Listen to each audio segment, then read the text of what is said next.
Well, another little catastrophic system failure, huh, people? Yes. Whilst doing my symposium on my favorite science fiction book of all time, Hothouse, by Brian Wilson Aldiss, don't ask me what happened, but the thing went kaputnik. Well, I decided a second attempt calls for a second edition, and I found this on eBay. It's a hardcover version of the book. Hopefully this will bring me good luck. And without further ado, I'm going to give you the opening installment of the rebroadcast of my symposium on Hothouse. Now, one thing, let's take the setting. Skip ahead, I don't know, a couple of 4 billion years. Earth's sun is starting to go into supernova. As a result of which, the alteration in ultraviolet radiation has caused plant life to go bonkers. And, well, you ever watch any of those old jungle movies, how they always have the obligatory giant carnivorous Venus flytrap looking thing that just kind of goes when somebody walks by?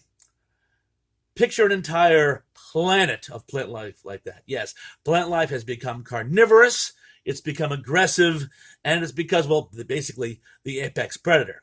Humans, for reasons which will be revealed later on in the book, I don't want to get too far ahead of myself, but humans are reduced to living in the middle layers of this giant banyan tree. A banyan tree, it actually does exist. Aldiss experienced it firsthand when he went to India.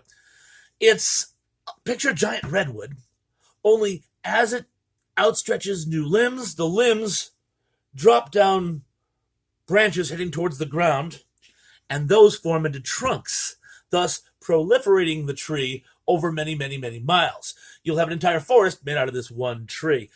And in this future bizarro world ecosystem, it covers an entire continent.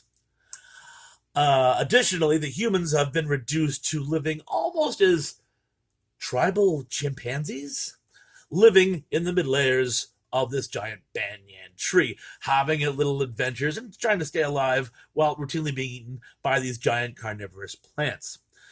Interestingly enough, also, the Earth has slowed its rotation down so that only one side faces the sun. Additionally, the moon has become tidally locked with the Earth so that they're routinely facing each other, and they have the light half and the dark half. Now, here's where things get a little far-fetched. Those giant plants I was telling you about, they evolve into these giant spiders and build webs back and forth between the moon and the sun. Bip, bip, bip, bip, bip, bip, bip, bip, bip, bip, bip. And the humans have found that by attaching themselves in these giant, airtight seed pods and sticking them at the bottom of the transversers, the giant spiders I was telling you about, they can actually go to the moon, which has now developed its own separate ecosystem. I know, it's a very far-fetched book, but stay with me. It's one of the best adventures I've ever read. In any event, our main character, Gren, he's your typical naughty boy, doesn't listen, troublemaking protagonist. He gets bounced out of his clan, I guess you'd call it, because he can't follow orders, and ends up going on a series of adventures one after the other, while he basically shows us, the reader, what this new nightmarishly evolved Earth looks like. And again, once you start reading this, you can't put it down.